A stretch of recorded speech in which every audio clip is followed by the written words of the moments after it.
Ipauubaya na raw ng Senate Blue Ribbon Committee sa Ombudsman ang pag-imbestiga sa flood control scandal. Pero may ikinakasa raw na bagong imbestigasyon ng komite. Yan ang agenda report ni Joan Manalo. Ipapasa na ng Senate Blue Ribbon Committee sa Ombudsman ang investigasyon kaugnay sa flood control scandal.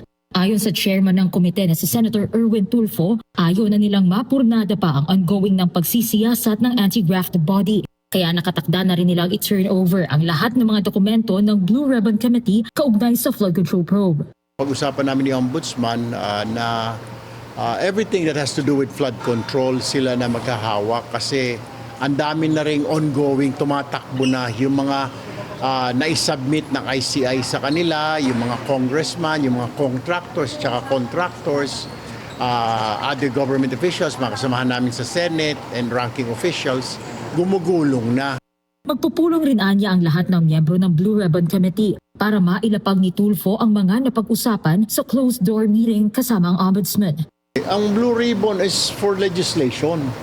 Hindi ho namin, we're not investigating ika nga to prosecute or ika nga. Yung result po, marami na pong na-file ng mga Senate bills because of that flood control hearing ng Blue Ribbon. Yun naman ho talaga ang purpose ng Blue Ribbon, para makita po kung saan yung deficiency ng law na yon para ika nga hindi na maulit. Matatandaang nakapagpasa na rin ang partial report ang komite sa ilalim ng pamumuno ng dati nitong chairman na si Senator Ping Lacson. May niluluto naman ang panibagong investigasyon ng Blue Ribbon Committee sa Senado. Pero tumanggi na muna si Tulfo na magbahagi ng mga detalye tungkol dito. Meron pong agency na gobyerno na Pwede magbigay lang kahit sa broad stroke lang, sir. Kung hindi flood control, ano siya, sir? Kung hindi flood control, ano? Corruption? It's mga congressman ba dito, senador? No. It's affecting almost everybody. Solar power? Not necessarily solar power, pero it pertains to ika nga. No. It's not basic GCB. I'm sorry. We're still gathering information.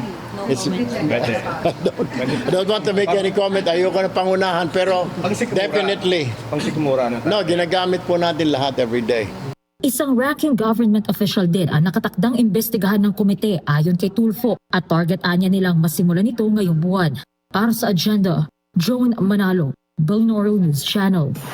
Mag-follow sa aming mga social media accounts at mag-subscribe sa aming YouTube channel para sa pinakahuli at eksklusibong mga balita.